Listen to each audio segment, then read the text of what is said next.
आणि आता पाहणार आहोत मोठ्या टॉप 9 घडामोडी। सुनेत्र पवार यांची राष्ट्रवादीच्या अध्यक्षपदी निवड होणार। राष्ट्रीय अध्यक्षाची निवड प्रक्रिया 15 ते 20 दिवसात होणार। TV9 मराठीला सूत्रांची माहिती। नरेश अरोरा यांच्या कंपनीचे डायरेक्टर आणि सुनेत्रा पवारांमध्ये बैठकीला नरेश अरोरा, पार्थ पवार आणि जय पवार सुद्धा उपस्थित। नरेश अरोरा हे डिझाइन बॉक्स या राजकीय सल्लागार कंपनीचे संस्थापक।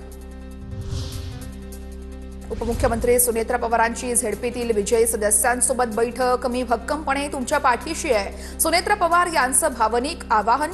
तर चांगल्या दर्जाची कामं वेळेत पूर्ण करा आणि पुणे तसेच बीडच्या जिल्हा नियोजन समितीच्या बैठकीमध्ये सुनेत्रा पवार यांच्या सूचना। अजितदादांनी प्रशासनात आदरयुक्त धाक निर्माण केला होता, तोच धाक आता सुनेत्रा पवार यांनी निर्माण करावा। उपमुख्यमंत्री सुनेत्रा पवारांना चंद्रकांत पाटील यांचा मोलाचा सल्ला।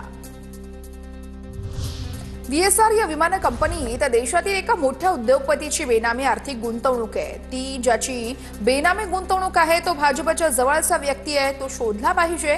या गोष्टीचा खुलासा होऊ नये, त्यामुळे याचा तपास होणार नाही, संजय राऊतांचा खळबळजनक दावा। परभणीमध्ये भाजपचे 12 मुस्लिम नगरसेवक आहेत। शिंदेंनी बोलण्याआधी जरा अभ्यास करावा, तुमच्यासारख्या गद्दारांपेक्षा निष्ठावंत बरे। शिंदेंच्या टीकेवरून संजय राऊतांचा पलटवार। ठाकरेंची शिवसेना काहीच कारवाई करणार नाही, भाजपसोबत डील होणार आहे हे राऊतांना माहिती होतं। संदीप देशपांडेंचा दावा। तर सुपर उद्धव ठाकरे यांनी चंद्रपूरचं सगळं कांड घडवून आणल्याचंही वक्तव्य। चंद्रपूरच्या घटनेचं पक्षातून कुणीही समर्थन केलं नाही, शेण खाणाऱ्यांवरती कारवाई करणार, राऊतांचा इशारा।